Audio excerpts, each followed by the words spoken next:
In that once bustling city, filled with people and the sound of cars, silence now reigned everywhere. Not a single human or living creature could be heard in the distance. All around, there was only devastation. Inside a deserted store, a family was gathering their belongings, holding back their breath. Something, an invisible fear, had forced them to remain completely silent.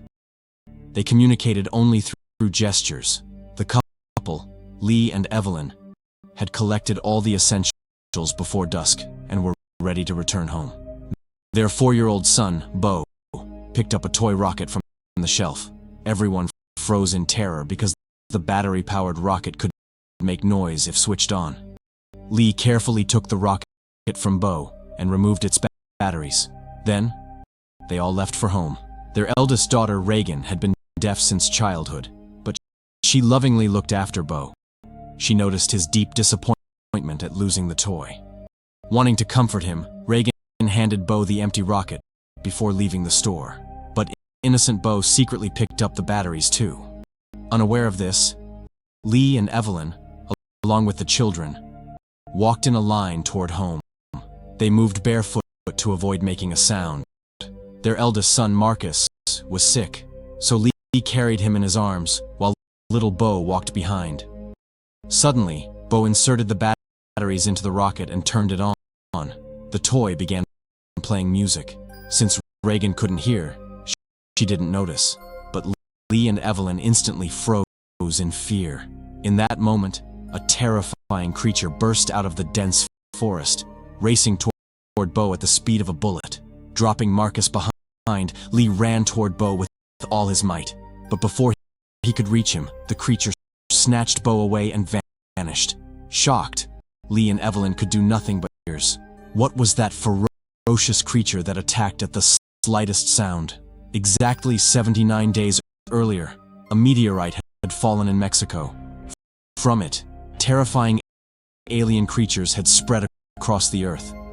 These monsters were completely blind, but their sense of hearing was so sharp they could detect the faintest vibration in the air. Even a heavy breath was enough to draw them, and they would strike at bullet speed to kill. Their skin was tougher than iron, acting like armor that made them immune to bullets and even bomb blasts.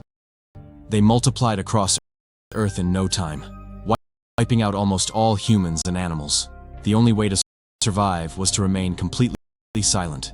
Because of this, Lee and Evelyn, along with their children, had managed to stay alive. But one moment of carelessness had cost them their son. Now, a year had passed since that tragic day. Lee and Evelyn tried to move on for the sake of their two surviving children.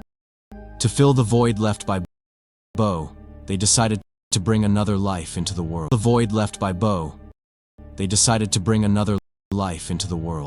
Evelyn was now 9 months pregnant and close to giving birth. They had already prepared everything to protect the baby. As soon as the child was born, they planned to place an oxygen mask on the newborn and keep it inside a soundproof box so the cries wouldn't be heard.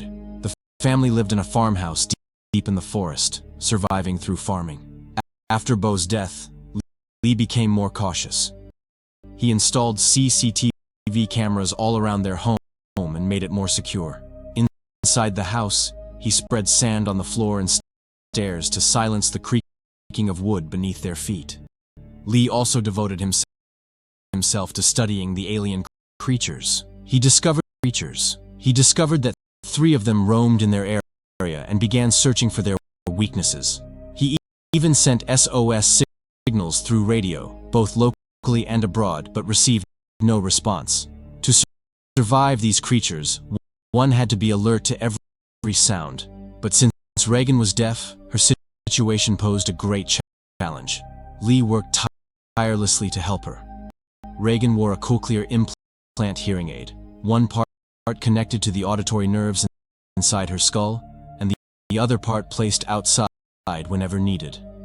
When sound occurred, the device sent signals directly to her auditory nerves, allowing her to sense where the sound was coming from. However, Reagan's device only worked on loud noises, so Lee modified it and increased its frequency, allowing her to hear even the faintest sounds. Still, Reagan blamed herself for her brother's death. She believed that if she hadn't given him the toy rocket that day, he would still be alive. Now, Reagan wanted to prove herself by helping her father with his work. But since the accident, Lee hadn't given Reagan any responsibility. He wouldn't even let her into his CCTV room, as it contained radios, microphones, and speakers. If Reagan had accidentally turned on a sound-emitting device, it could have put everyone's lives in danger. Reagan was angry with her father for this. One day, Lee was going to the river to catch fish with his son, Marcus. Reagan begged to go with them, but Lee refused. He told her to stay home and help her mother.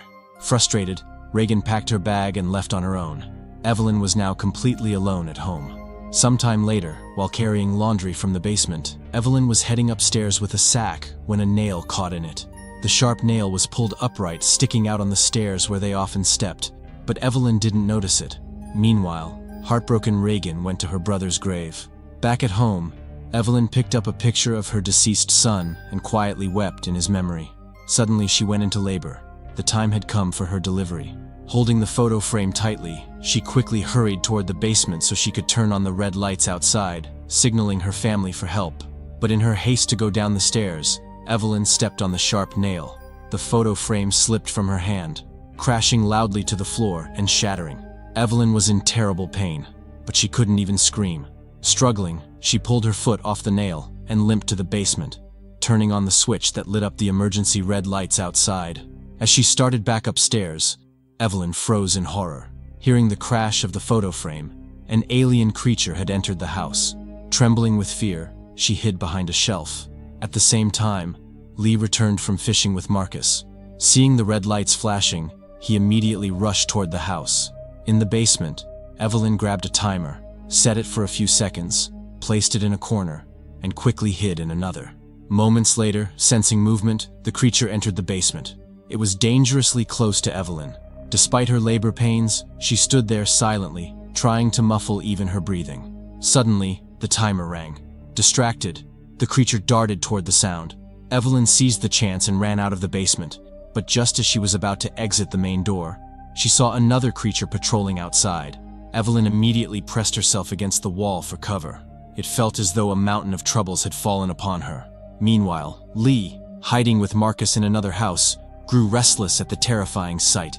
He handed Marcus a flashlight and told him to quickly light the fireworks they had set up far away. Frightened but determined, Marcus ran to ignite them, while Lee began loading his gun. Back in the house, Evelyn fled to the upstairs bathroom and hid in the bathtub. Now, it had become nearly impossible for her to endure the labor. She was about to give birth, but the creature had already followed the sound of her sobs and crept near the bathroom. Escape seemed impossible. Just then, Marcus set off the fireworks, sending loud explosions into the sky. Hearing the blasts, the creatures rushed toward the noise. Evelyn, overwhelmed by pain, screamed loudly. At that moment, Lee entered the house with his gun. He noticed bloodstains on the stairs leading up to the bathroom. Following them, he reached the bathroom and froze. The tub was covered in blood. Believing Evelyn had been killed, Lee broke down crying. But then, a hand pressed against the shower glass. It was Evelyn, still alive. Brave Evelyn had endured the impossible and given birth to a son. Relief washed over Lee. Without wasting a moment, he carried Evelyn and the baby to another house. In its basement, they had built a soundproof box for the newborn. But before they could reach it, the baby began to cry. The sound immediately drew a creature toward them. Lee rushed into the basement, blocking the door with a thick mattress. He quickly placed an oxygen mask on the baby and locked him inside the box, muffling the sound of his cries. Finally, Lee breathed a sigh of relief. Meanwhile, Reagan was on her way home when she noticed a light flickering in the fields. She stared at it, unaware that a creature had been tracking her. Using echolocation, the monsters emitted sound waves from their mouths, bouncing them back with the armor in their skulls to detect their surroundings.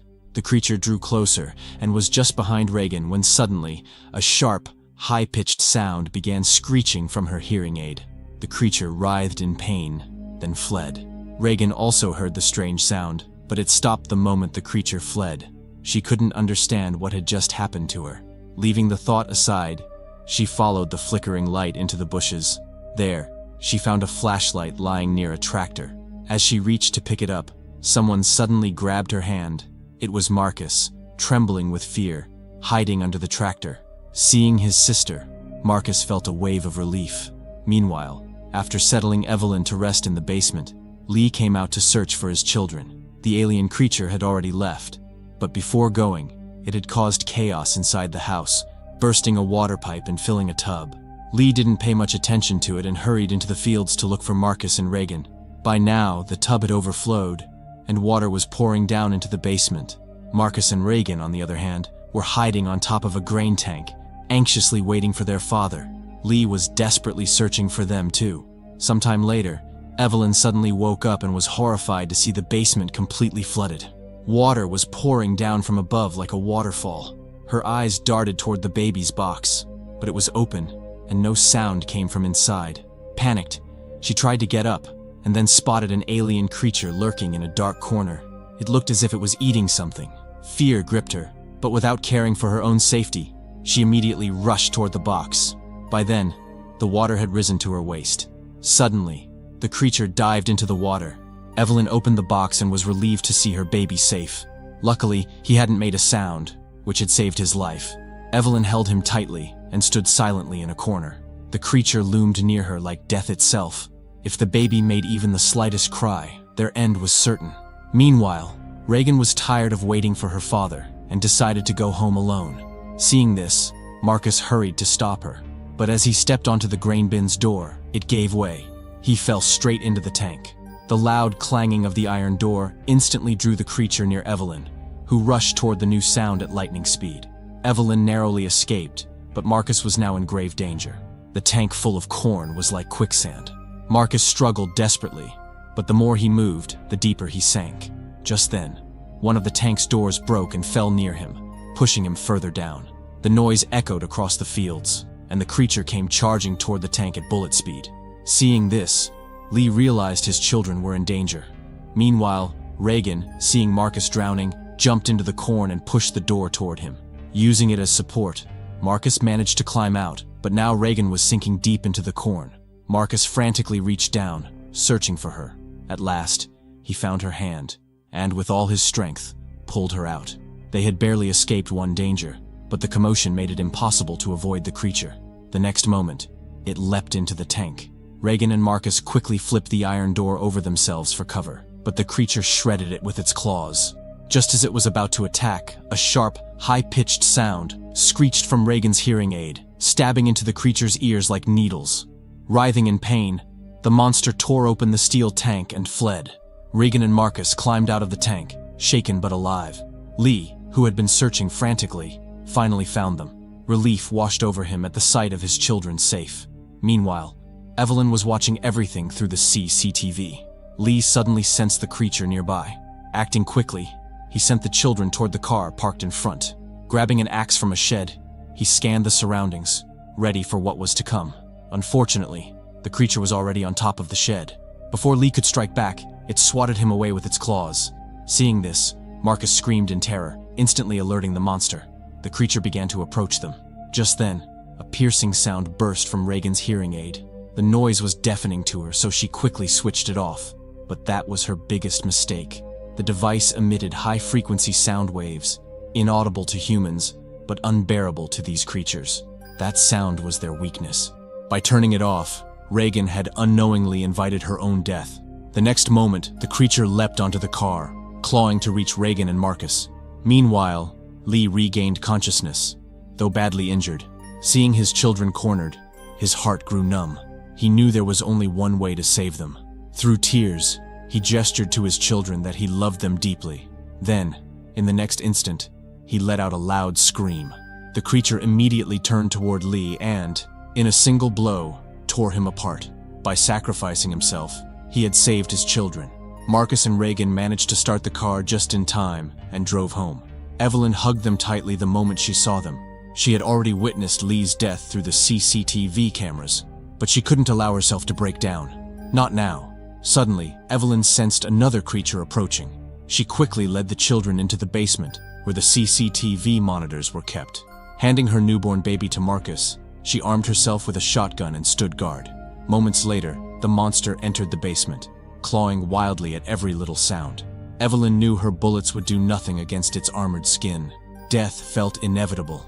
At that moment, Reagan's eyes fell on her father's research. She realized the creatures were extremely sensitive to sound. It clicked. Her hearing aid's high-frequency waves were what had driven the creatures away before. Wasting no time, Reagan switched the device back on. The shrill waves erupted. Good, ready. Now it was their turn to fight back. And with that, this part of the film ends. Friends, if you liked this video and got lost in the story while watching, please subscribe to support us, so we can keep bringing you more videos like this. Thanks for watching.